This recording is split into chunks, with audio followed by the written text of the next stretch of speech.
Welcome to the Point Noted podcast with your host, Johnny B, and co-host who shows up whenever he wants to, former NFL player, Rashad Barksdale. It's raw, unfiltered, and no topic is off limit. We talk sports, entertainment, culture, and a whole lot of random shit. Let's get to the point. Point Noted podcast. You're hanging out with your host, Johnny B. Welcome to the show, ladies and gentlemen. So today on the show, we have an activist, an artist, journalist. This man's fighting for everything justice. And truly, I appreciate his fight. Y'all go ahead and welcome Awkword to the show. My man, Awkward, how you doing? I'm good, man. Thanks for having me. So you go by Awkward? Yeah. How long you been going like that? I'm gonna say probably I don't at least 15 years. Oh, and where did the name come from? Honestly, it was more of a reaction or like acknowledgement that, you know, the music that I create and the work that I do, awkward is an understatement for a lot of people, but I'm representing people who don't feel necessarily that they, for one reason or another, can't voice their experiences themselves. Right. And you know, I was an awkward kid growing up.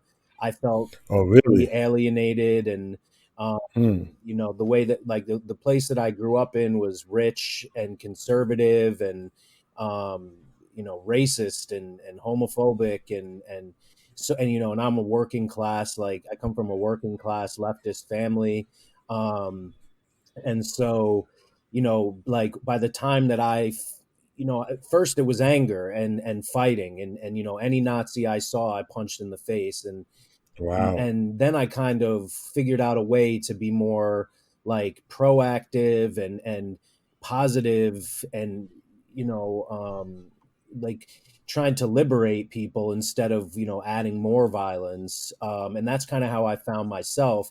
So when I, you know, started rapping, it kind of made sense to, like, you know, as a throwback to the person I used to be and, you know, representing those people who haven't made that kind of jump in themselves the way that I did.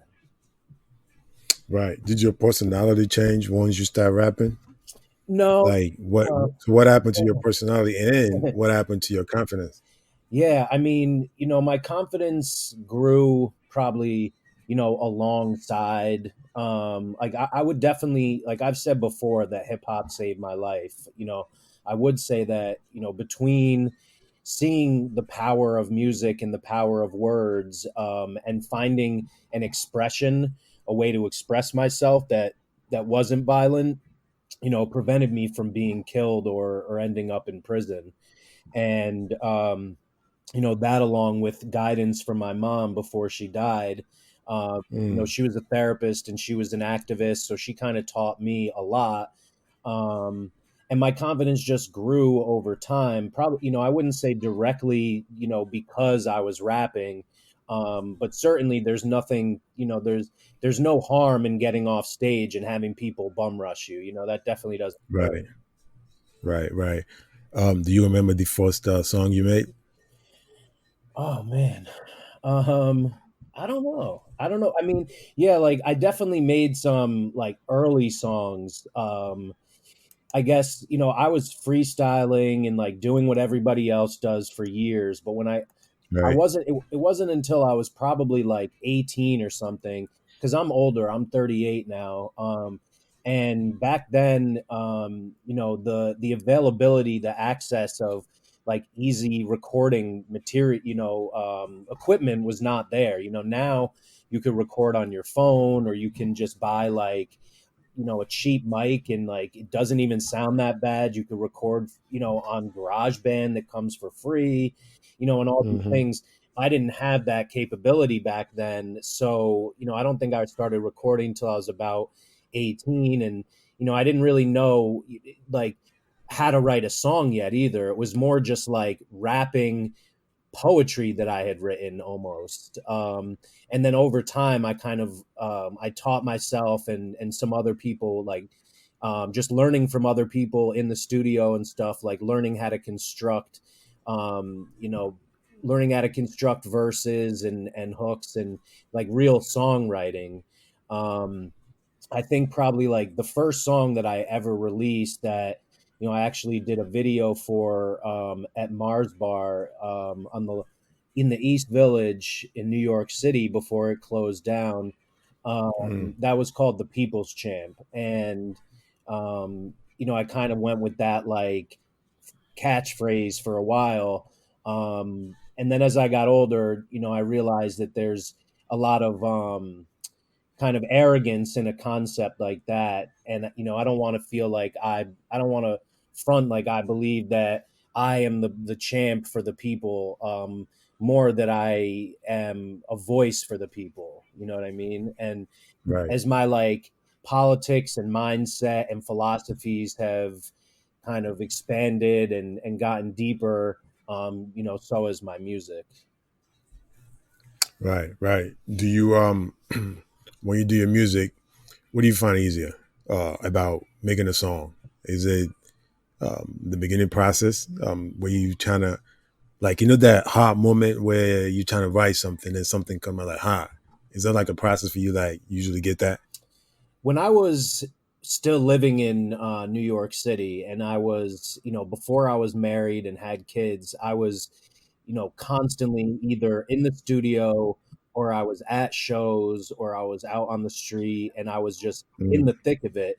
So I always had, you know, lines and concepts and things, and I was just doing it every day.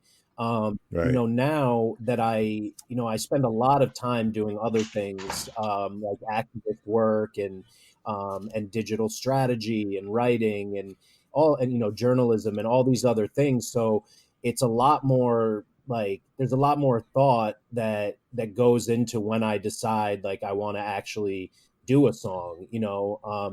I released an album in 2014 called Worldview that, you know, I spent 5 years creating. Um, Mm, and since then, I've only released like, you know, maybe 5 songs over the last 5 years. And I have another one coming out very shortly, about, you know, police and prison abolition and justice in this country. And you know, I did one after a long hiatus called "Fuck Trump," or really called Heather Heyer. She was the woman, the activist who was run over and killed at in Charlottesville at the Unite the Right, you know, counter protest. She was run okay. over by a Nazi, and you know, that moment just inspired me, and I just made sure it happened. And when I'm inspired, the writing part is easy; it just flows naturally, and it just happens. But being able to like set myself apart from everything else I'm doing, including being a dad, you know, that part, you know, actually sitting down to get started, that's the hardest part, you know, finding the time and getting the space to do that. But as with my activism and everything else, I just am like, all right, I need this time. Like I need to do this. And once, you know, the for the song 10 Demands I'm doing, you know, Jesse Jett made the beat and the hook. I asked him to do that for me, and it's, you know, he's a great singer, and a leftist like myself. So it's all ready for me. As soon as I sit down and actually do it, it'll be done probably in an hour. Nice. Nice. Look at you, man. My man's putting on work, doing music, doing activists, everything, man. But since you mentioned, you brought up, by the way, Vic joined us Hey, already. what's What's going up, on, Vic? man? I'm sorry about that. All right.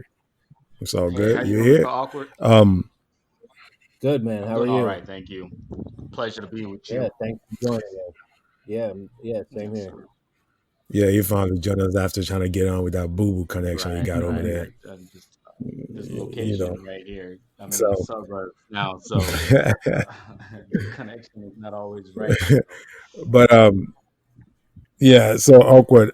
So you brought up, the 10 demands and 10, what was the 10 for justice? So let's talk about that. What is the 10 demands?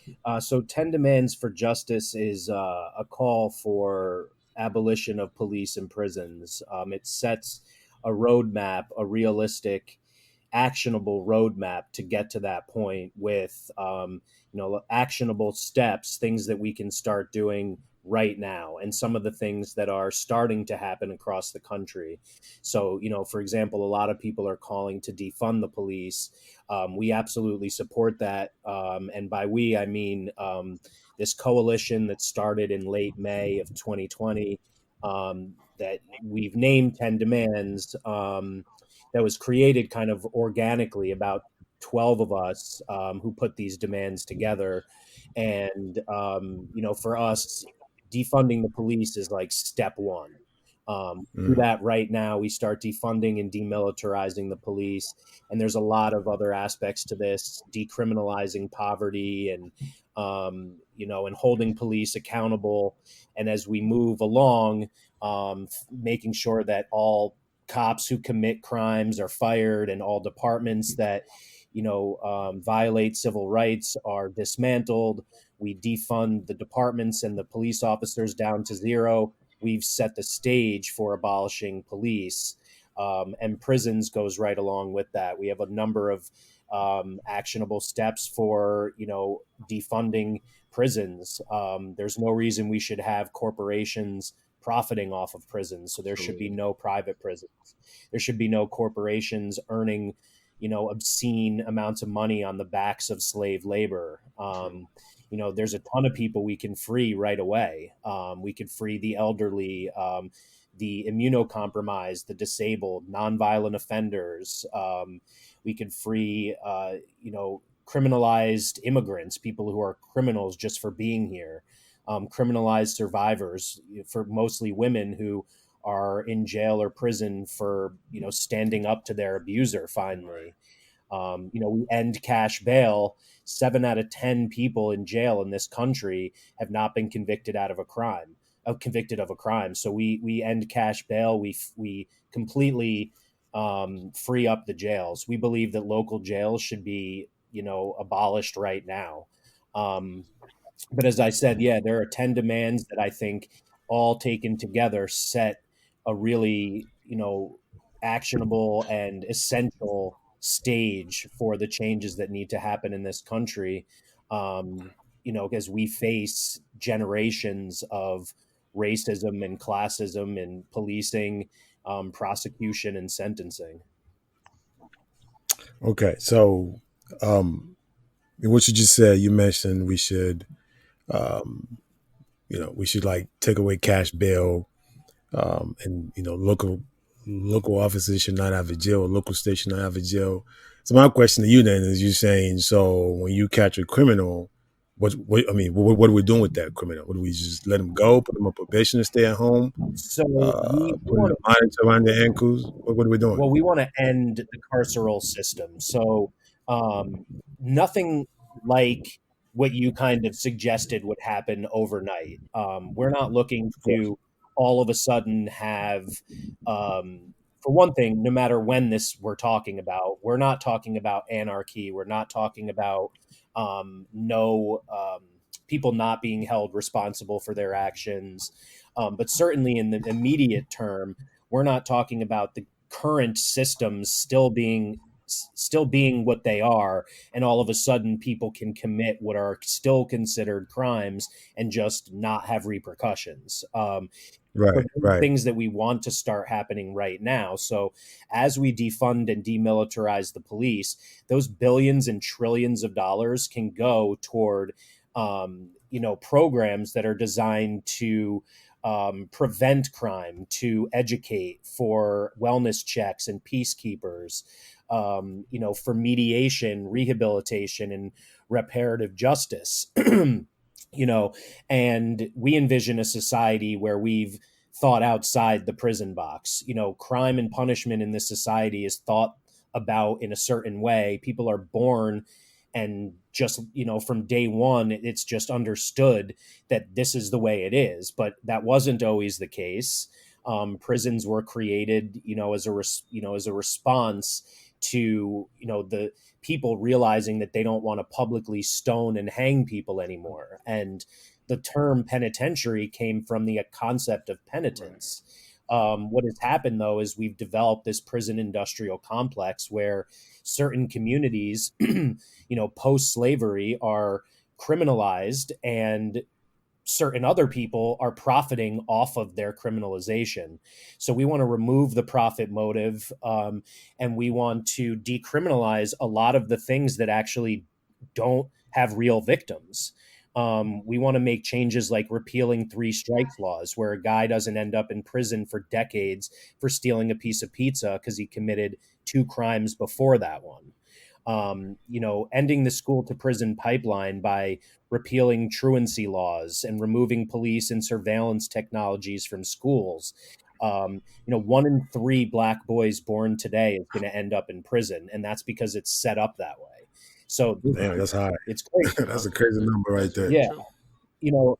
And then you look at things like, 40% plus of police officers beat their wives. Those are just the ones who are brave enough. Wait, hold up. Say what? More than 40% of police officers have been found guilty of abusing their partners.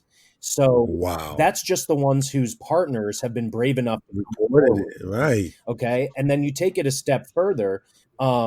Most murders, because people always say, what about the rapists and the murderers, right? In this country, most murders are committed, and all crimes for that matter, are committed by people who know the people they're committing this crime against. It's rare when it's considered a stranger murder, and 1/3 of all stranger murders in this country are committed by cops. So as soon as we get rid of cops, we're ending a ton of the murder and violence in this country, and not the other way around. But then, of course, Well, Okay, so go ahead. all right, I have to ask on that. Hold on, V, 1 second. So, because it says something that I don't want to forget this real quick. You just give the numbers out as saying basically cops are just criminals in legal uniforms. That's what it sounds like to me. And you want us to do without cops, right? Right. So, because when someone is listening to that, they're thinking, "So who's going to protect my grandma? Who's going to protect my house?" Yeah. So can you follow with that? If we canceling, taking away police officers and things like that, what are we doing for security? Right. I mean, that is, again, requires thinking outside of this structure that is so deeply ingrained in all Very of us. true.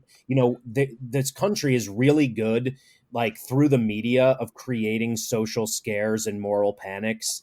We go through periods where we focus on one thing or another. The amount of serial killers out there, it's less than 1% of crime, or probably even 1% of murder. So there aren't a lot of serial killers who are going to come murder you. When it comes to the concept of security, the best way to keep your grandma safe is to make sure she lives in a community that is safe. And putting cops there where, regardless of a person's prior criminal activity, being stopped by cops actually predicts an increase in future criminal behavior. So having more cops there patrolling and making people nervous and criminalizing them with petty arrests is not making your neighborhood safer. What would be improving public schools, would be ensuring that not just rich people have access to substance abuse treatment and counseling, free healthcare for everybody, programs for intervention and skills-based training. And again, having people like peacekeepers who are doing wellness checks on your grandma and people who may be have mental illness or something like that. This is how we make sure that people are getting the needs that are, getting their needs met, getting the services they need. People aren't going to commit crime. People don't choose to commit crimes. They do in the moment, but they're put in a place where that's their only option. And we want to remove those options. We want to make their only options to contribute positively. Of course, that doesn't mean all crime is going to go away. And we do believe that there should be repercussions. They're just a different type of repercussion. Instead of criminalizing entire communities and calling certain people evil, we want to hold you responsible, like, for your human duty. And it is your duty as someone who has offended who or hurt another person to repair that broken connection, that, the crime, so to speak, that you have committed that has a victim. The crazy part is, most people assume that victims, are desperate to just incarcerate, electrocute, whatever, anyone who's harmed them, when in reality, research shows that victims of crime themselves prefer investments in education, jobs, and drug and mental health treatment over prisons and jails. Right. Not to mention that most people who are perpetrators of crimes have been victims themselves. So we need to create, with all this extra money we're going to have, by defunding and demilitarizing, because, like, they don't need tanks and rocket launchers.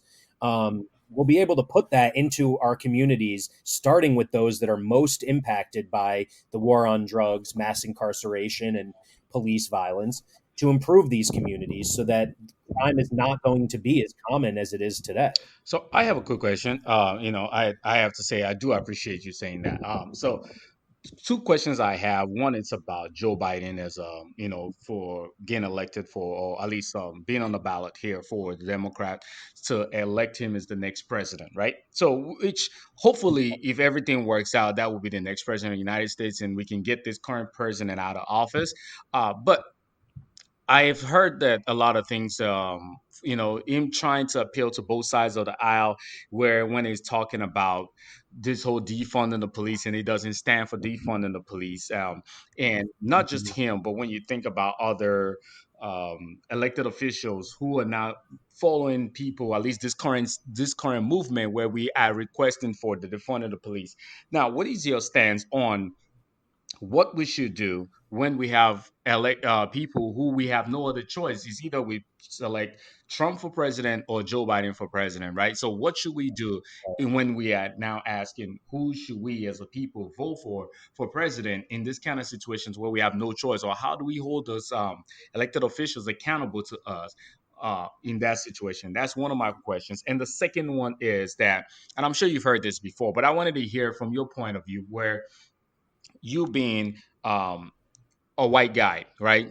So, as a white man, you tend to hear, as a black man, I tend to, whenever I'm arguing this, so the same stance that you are arguing, I tend to hear people saying, well, black people do kill more black people. Like, look at Chicago, there was 100 and some people got killed during July 4th weekend. Last weekend, 60 something people got killed. Now, that's always the distraction whenever it comes to this conversation that we're having. So you, as a white man, what is your RL? How would you react, or what would you say when it comes to a conversation about bringing black on black crimes to this whole defunding the police movement and stopping the systemic racism going on in the country? Yeah. So in regard to the first question, I mean, I think you stated a fact that we only have two choices, and I think you suggested that they're not very good options. I mean, Biden is way worse though than you even, that you even said. Like, he's not just against defunding the police. He wants to give police more money. He is against Medicare for all. He and I don't align on anything.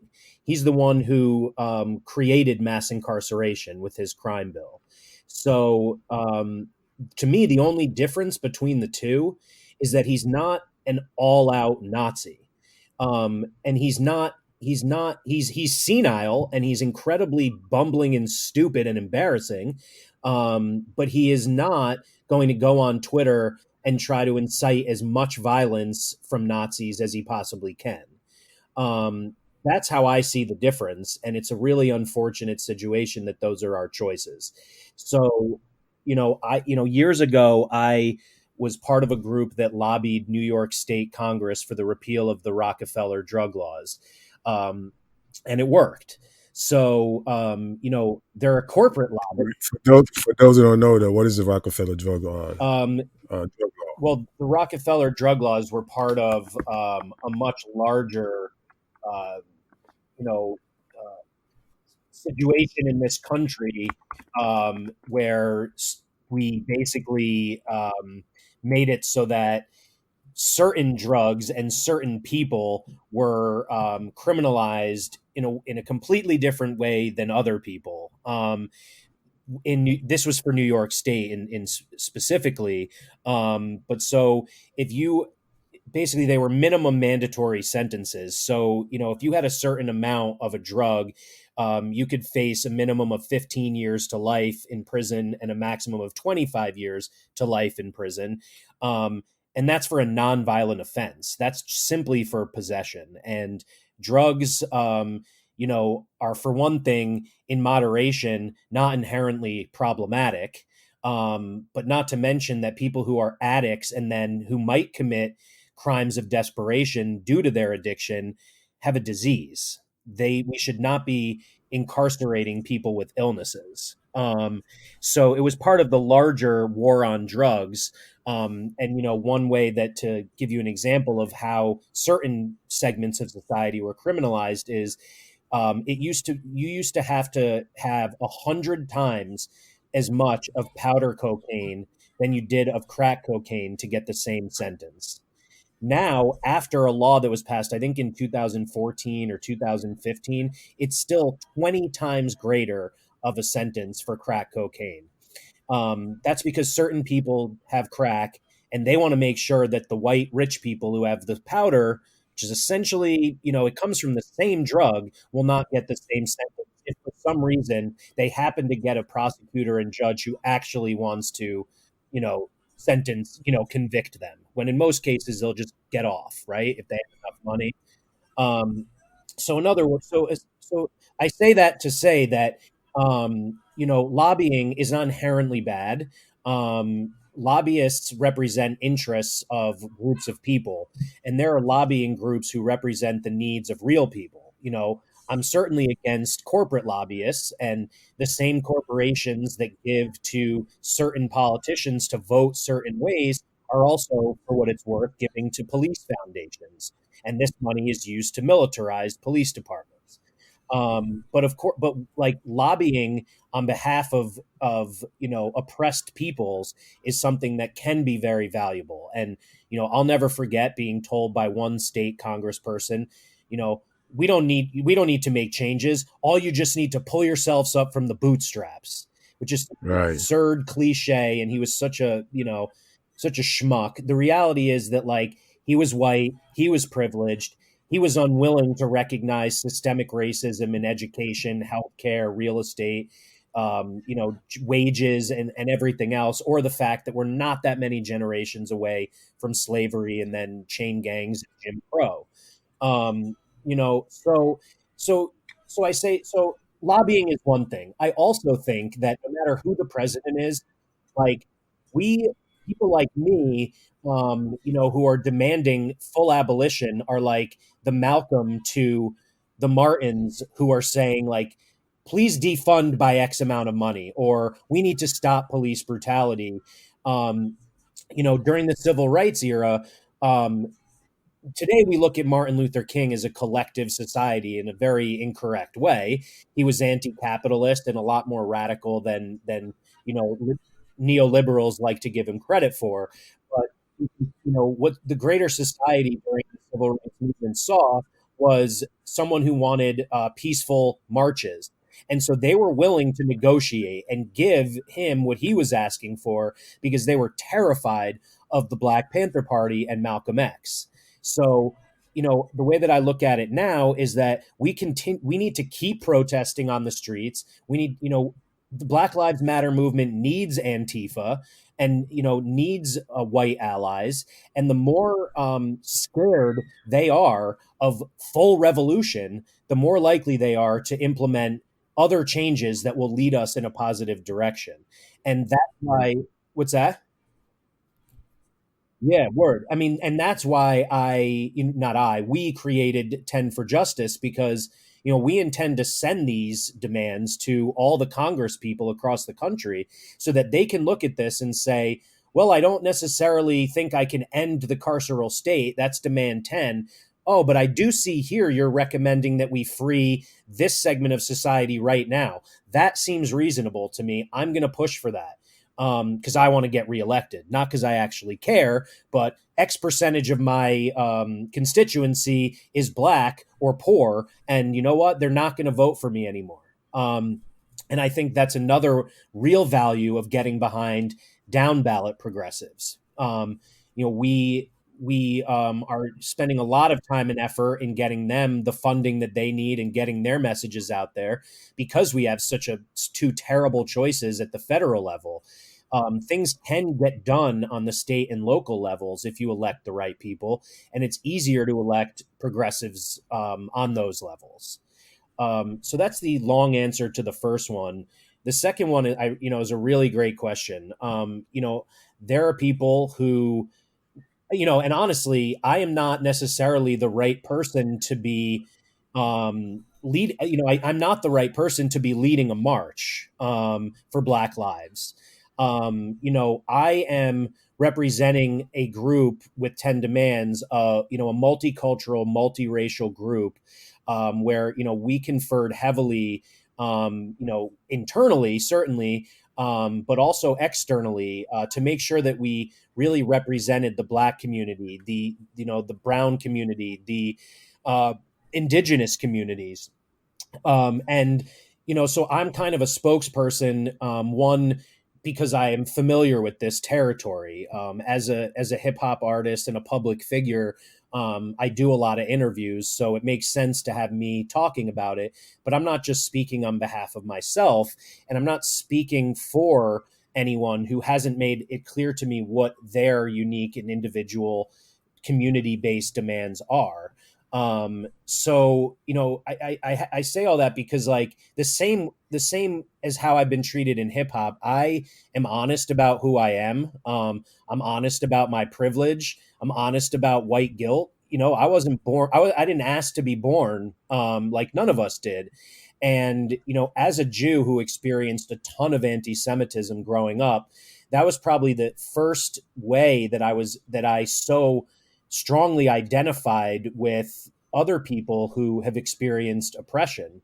So and for what it's worth, Jews represent 0.2% of the world's population and actually are more than 50% of all hate victims of more than 50% of all hate crimes in this country. So the oppression of my people isn't over either. So I can truly empathize and I can truly understand, while understanding also that unlike a person of color, I can pass. No one looks at me and says, "Oh, you're a Jew." I can get away with being just a regular white guy.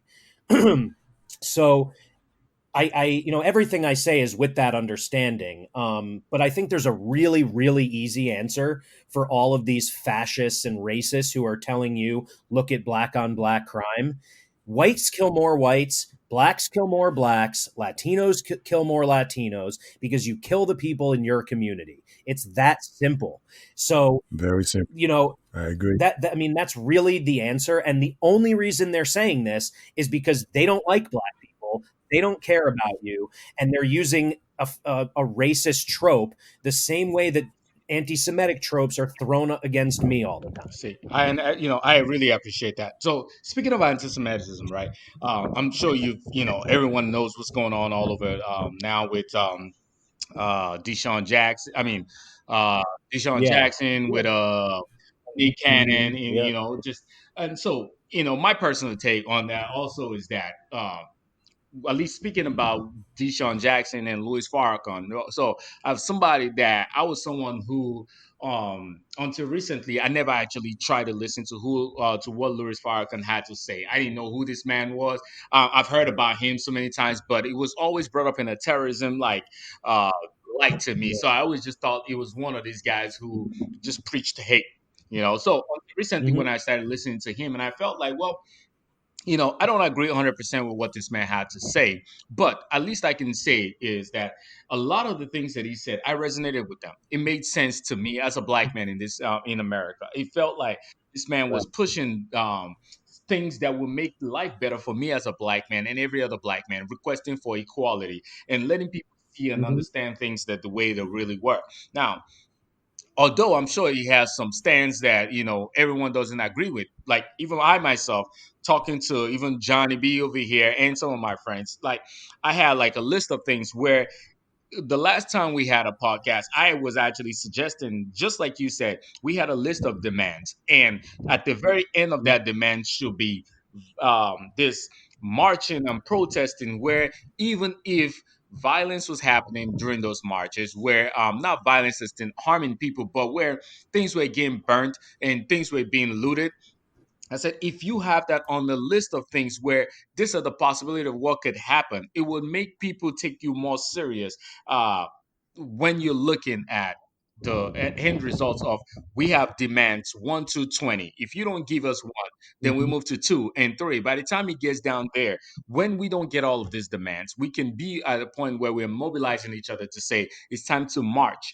And regardless of if Yeah. Antifa is there, if Black Lives Matters, I don't care who it is, and whatever happens during those marches, if we are not getting what we want and what we need to get, I support that whole protesting, and to the point where even if it leads to burning and looting, if that's what it takes for you to hear us and to change stuff, because our lives currently are being burnt, our lives are being looted every single day. Black people are perishing and lives are being destroyed, and not just the people's lives, but their children's lives, families, and things like that, all being destroyed. Yeah. You know, so I look at it from that Yeah. point of view is when you hear a man like Louis Farrakhan and people who has been talking about him like Deshaun Jackson, I mean, and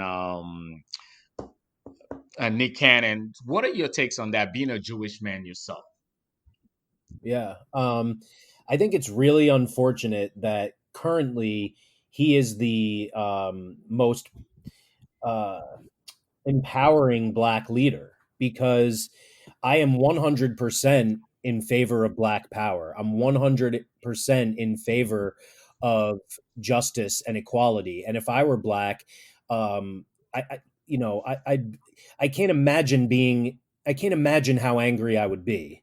Um, I think black people have every right to go to my community, like my as a white guy, not literally, but like, whatever community it is that you don't live in, and go loot and burn that community. You know what I mean? Like, the people who are oppressing you should feel you. And so I support everything you're saying. And it's what I was saying earlier too about like the Malcolm and Martin thing. If you show them like it's going to get worse if you don't listen, they're going to be scared enough that they will listen. It's about coming together as a people, and and demanding change, not reform, not things that just strengthen the systems that that are holding people, but certain people back, and look pretty on the outside, but actual fundamental change, dismantling of the racist systems. Um, and I wish there was someone other than Louis Farrakhan, because he is a virulent anti-Semite. He calls Jews the devil. He so and for what it's worth, a couple decades ago, Louis Farrakhan met with the Ku Klux Klan. The Nation of Islam met with the Ku Klux Klan to brainstorm how to handle the Jewish wow. problem, the same way Hitler did. So he is not the person who I want to be leading you. Every group needs a leader, and he's a really bad one, because he is sowing discord between two groups who are oppressed and two groups who have historically worked together. Everyone who tells you that Jews run the world, everyone who tells you that all we care about is money, they're lying to you. We are not the racists. It is the Christian white people who are the racists. Jews were forced into money lending because it was considered the worst job you can have. 2.2%, less than 1% of the entire world isn't capable of running the entire world. This, like, Jews have been facing oppression for thousands of years, and to have someone who has all of these great messages ruin them by speaking about us specifically is so unfortunate. Um, you know, so I will never support Louis Farrakhan. I think he's incredibly problematic, and he's distracting you guys from what the real needs are. Like, you should get it. You should be empowered, and you should be marching, and you should get justice. But he shouldn't be the one to be leading you. So because I constantly get that from people on Twitter, because no one's brave enough to say things to your face these days. My response is always to post. I don't even say anything. Oh, actually, I say a little thing. I post a picture of Jews who look like Jews holding a Torah, marching with Martin Luther King, and a guy behind him with a shotgun. I post that famous photo and I say, "Are these the Jews you're talking about?" Hmm. Because what he's saying about us is bullshit. Wow, that is powerful because until today, until you actually mentioned this, I actually did not know that about the Jews. I did not know they were actually participated in the March with Black people, and do Martin Luther King's times. I personally am one whose my stance has always been, regardless of who you are, if you are looking for equality, then you do not use your position to to like look down on the other group or to actually perpetrate the same thing that you are fighting for Sure. against another group, right? That's my own personal take on Sure. that. So I have never supported that. But like you do say, is that anyone who listens to, at least if you're a Black person listening to Louis Farrakhan, you see that, or you do hear, he has a lot of great points, that um resonates with an African American man like myself. But at the same time, Mhm. we all uh, we don't have leaders. The leaders we have always get killed. The Martin Luther Kings, the Malcolm X, even as much as you might hear from him, they get murdered. And when they get murdered, Yeah. we're left with no one but this kind of guy. So when in the absence of leadership, we don't Don't you get think anywhere, it's right? interesting? Don't you think it's interesting that he's still around? Why do you think I that actually is? think it is very interesting. I, It's because the power holders who are not Jewish, who hate me just like they hate you, are thrilled to have someone like him who's making sure that we can't work right, together. During the civil rights era, there was a group that worked alongside, a lot of the Black organizations called Students for a Democratic Society. They were incredibly violent and radical and revolutionary, and they were Jews. So, people need to do their research. I don't hold it against anyone who doesn't know because, like, how could you know if the only time you hear about us is in this negative way?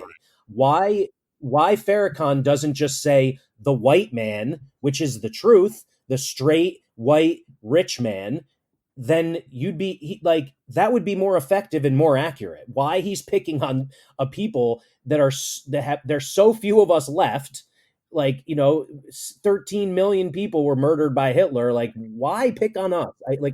It's really inaccurate and unhelpful.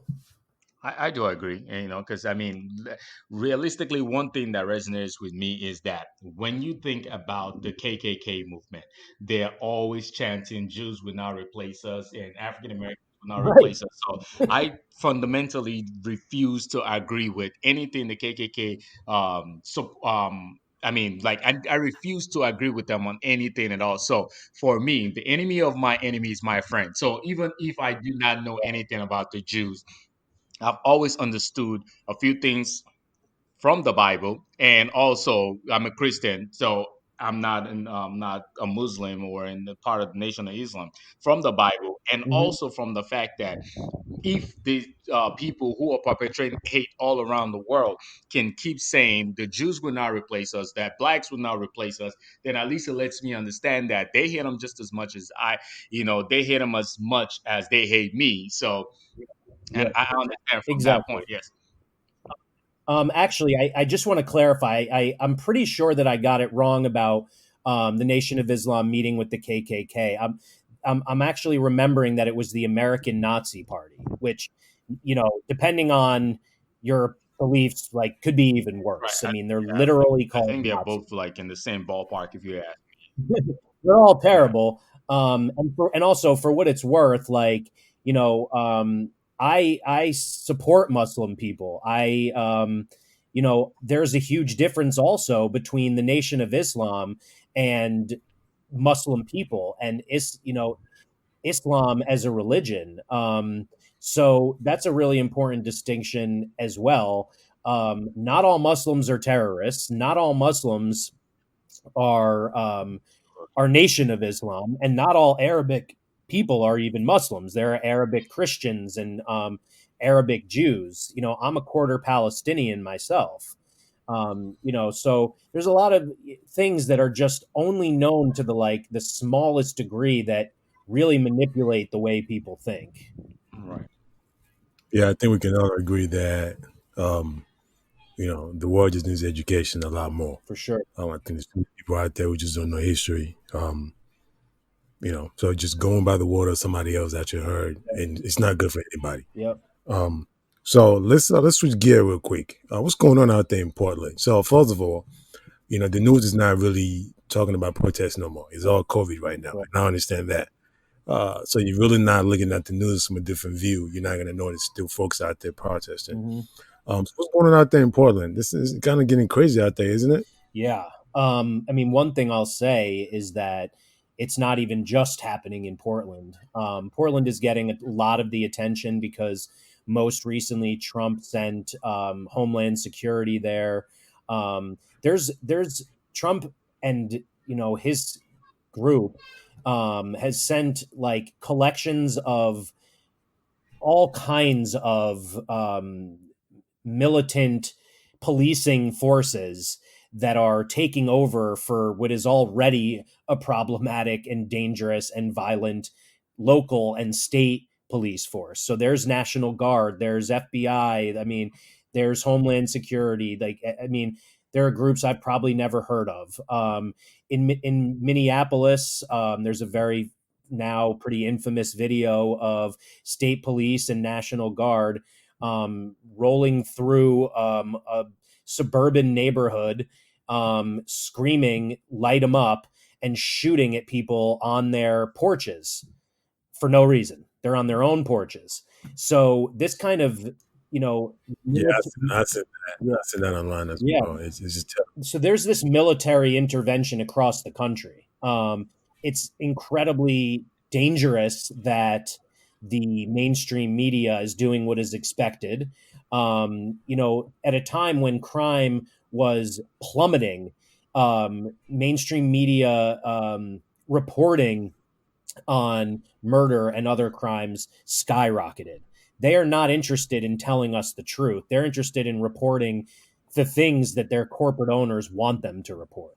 So it's a miracle that nowadays we have things like Twitter and independent journalists and citizen journalists. And that's the way people need to learn. That's the way people can get their information. So I think it's incredibly valuable that we have this. In Portland specifically, people are being not only beaten and gassed and shot the way they are in all 50 states, as this is the biggest uprising we've ever had, including the civil rights movement. They are also flat out disappearing people. And one of our What do you mean disappearing people? Like kidnapping them? Yes. And this is one of our 10 demands is ending all strategic counter protest violence. That includes ending all anti-protest laws, ending all of these disbursement methods, freeing everyone who is rotting in jail or prison for exercising their constitutional rights to protest. And I've been tagging my friend constantly, whose name is Mike Schmidt. He's the new DA in Portland, in that county, and he's actually coming from an incredible perspective. He's a leftist himself, and I'm just telling him, you got to get started, man. Things need to change now. He's looking to defund the police. He's looking to decriminalize a ton of things that should not be crimes out there. So we need to keep reporting it, keep re-reporting it, share it with everybody we know, and don't get afraid. Keep protesting. Support mutual aid efforts, support bail funds, support organizations that are helping get healthcare to people who are injured. These are the ways to support each other as we maintain this revolution. And in the meantime, like as this happens, we need to elect more people like Mike, who are going to try to change things as best they can from the inside. And I definitely do agree with that, because I think one thing I had to like just is that to um, a lot of people from the Republican side typically would say, "Oh, African Americans tend to vote for people who are Democrats," and they do have a point in that, because we as African Americans tend to think that that's the party that will cater to our needs, that would actually work in favor of us and try to change things. But like you did say, Joe Biden was the one who started a bill that led to the mass incarceration, and Bill Clinton was the president during the time where uh, even though it started before him, it led to like ridiculous amount of mass incarceration of African American people. It was during Bill Clinton's time that we African American men were declared as predators. So from my point of view, I've noticed that not every Democrat is the same. So, what type of Democrat Yeah. should we look for, or what should we look for in the Democrats or the people? Like, I mean, I'm pretty sure there are some Republicans that are not racist or that have the best intentions at heart, but they just fundamentally disagree with some of the things that the Democrats agree with. So, what should we look for in the people that we should elect into those positions, and how do we make them change the rules? Because I found out also that some of these rules, you don't get to vote on this. It's the people that you vote into the office that actually put these laws into place by whatever means that they do on their end. So how should we, um, what would your advice be to African American men and the young white men and Hispanics who actually join us in this movement, to pick the people that we vote for and that can benefit us, and how to make that happen? I think as individuals, I think, and I'm not trying to give you a hard time. I think it's interesting.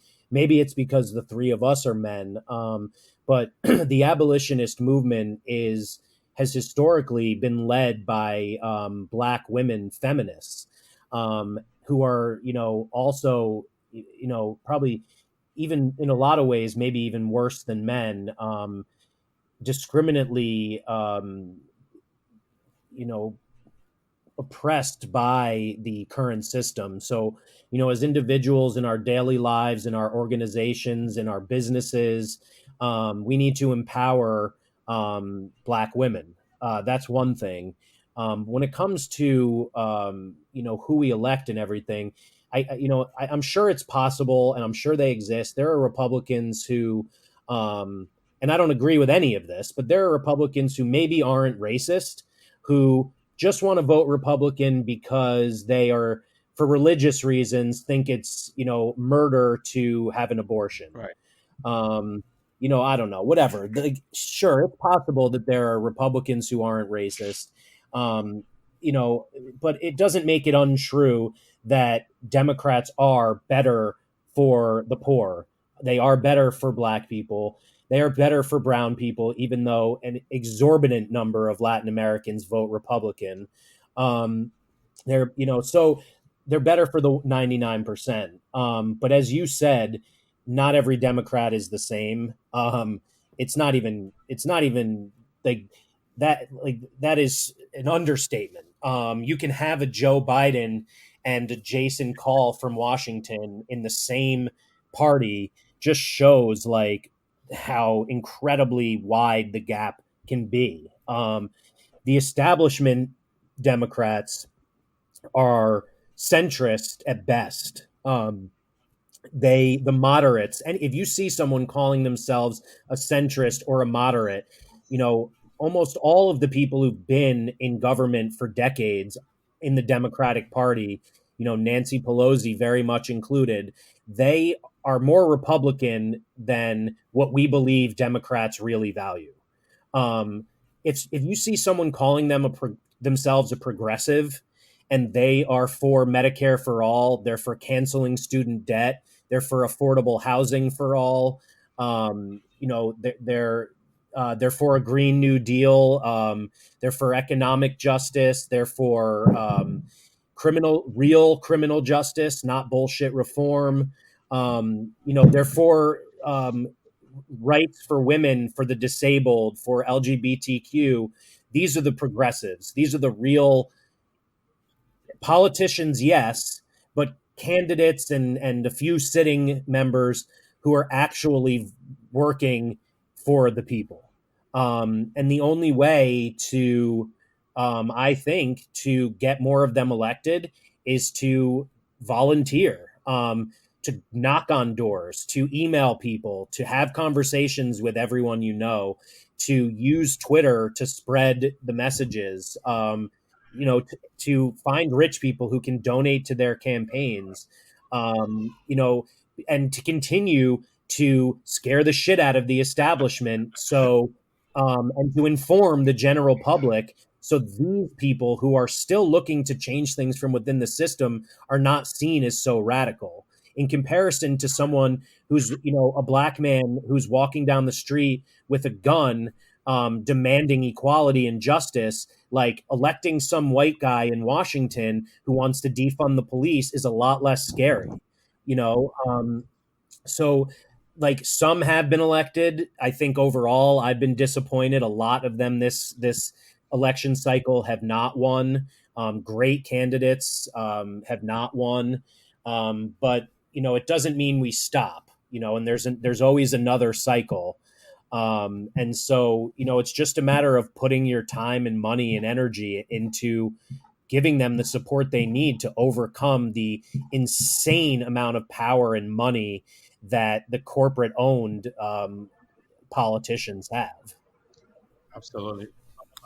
Yeah, I understand that, and you definitely been putting a lot of And it's time into supporting those cause and things like that. So definitely I appreciate that.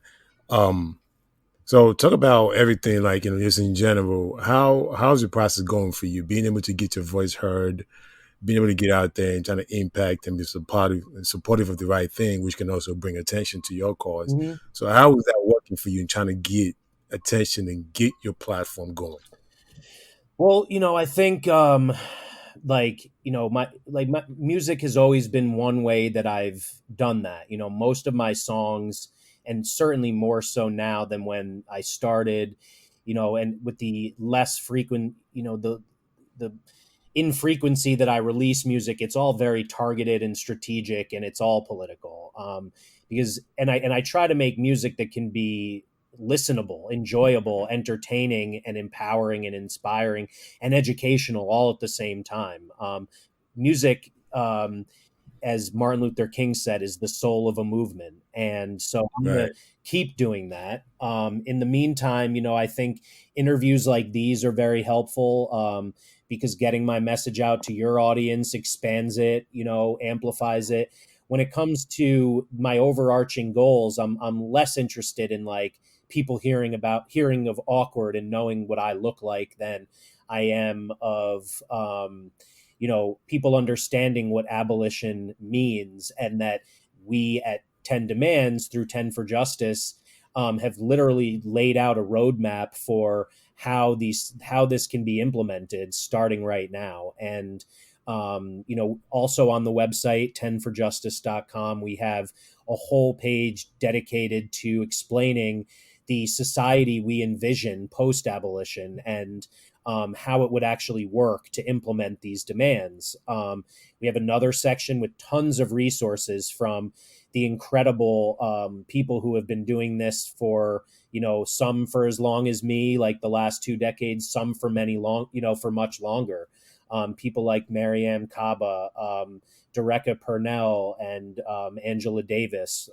We have tons of resources where people can get educated, so they don't just continue to spread lies and disinformation that people who are abolitionists are looking for anarchy and lack of accountability and things like that. So, I think we've been pretty successful in getting the message out there. After over a month of working on the 10 Demands, we released them on June 25th. And on that day, there were, I think, almost 5,000 tweets about it. I was featured on Nomiki Kant's show. Hmm. Justin Hunt from Hip Hop DX and Revolt TV interviewed me. So we're getting the message out there. We just started distributing flyers, on a grassroots level so that protesters on the streets have them, and have something to rally around, like concrete steps for change. And as I hinted at, we really are aiming to, in the near future, develop this email campaign and mail campaign so that people who are in leadership positions in government have these demands sitting in front of them, and can actually start to implement this stuff. So we're part of the way there. Seeing some states and cities and departments, whatever, like start to defund and demilitarize is a very positive sign. I don't think it would have happened before George Floyd's murder. So for whatever reason, that in the same way that Eric Garner's murder, we were able to capitalize on that horrible moment and get energized around I Can't Breathe and what happened in Ferguson. We're living through historic times, and we're one step closer, but we have a far way to go. Right, we do. But as long as we keep going forward, eventually we'll get there. So go ahead and plug your social again for the folks that are listening. I think it was 10forjustice.com. Yeah, it's tenforjustice.com. It's TENFOR justice.com. The group Twitter account and Instagram account is 10 Demands, that also spelled out TEN Demands. And that is because we are now also working on other series of 10 Demands. So we started with 10 for Justice, but we're going to also work on 10 for Health and 10 for Education, because all of these things are interconnected. And it's our capitalist society that kind of puts the benefits of corporations ahead of people, that position all of us with inadequacies in education, in healthcare, and in how we handle justice. We're going to be working on that stuff as well. If you want to reach out to me directly, I'm at thisisawkward.com. It's AWKWORD. And on all the socials, it's Awkward Rap, AWKWORDRAP. Nice. As my man Awkward, man, came and share some knowledge, drop some knowledge on us. And hopefully we all learn something, and, folks can go ahead and follow my guide online and, get some more knowledge and show support to his cause. Hey, Awkward, man, appreciate you for stopping by, man. Thank you. Truly appreciate it, man. You got anything fun going on for the weekend? Probably not. I raised 2 kids. My wife is a breeder of a crazy looking cat. So we have 8 cats in the house. So between working on music and activism and keeping my house from blowing up, probably not. My days of partying are long over. I hear you. But I really appreciate your guys' time, letting me have a chance to speak to your audience, and you asked some really important questions. So keep doing what you're doing. Thank you very much. Thank you very much. I really do appreciate it. It's a pleasure for me to actually talk to you. I actually do follow you on social media. I'm sorry I got in a little late, but like the World View album 5 years ago, I've actually been one of the people I used to listen to that. I always was wonder who's this Awkward guy. And so when I heard you were coming, I was like, I have to be on that. I definitely have to, get the opportunity to talk to you. So, I definitely do appreciate what you use your platform for and how you actually do advance the Black people as a movement. Even though you're a white guy, being an ally to us it's a blessing, and definitely do appreciate you. My pleasure, man. Thank you so much. That means a lot. Yes, sir. Yes, sir. Awkward, my man. Appreciate you, man. Enjoy the rest of your weekend. All right. Thank you. All right. Peace. Yes, sir. You've been listening to the Point Noted Podcast with Johnny B and Rashad B. Follow us on Twitter at PTNoted and Instagram at Point Noted. Hit the subscribe and follow button to follow us and check out more episodes of us talking a whole bunch of shit. You've been noted.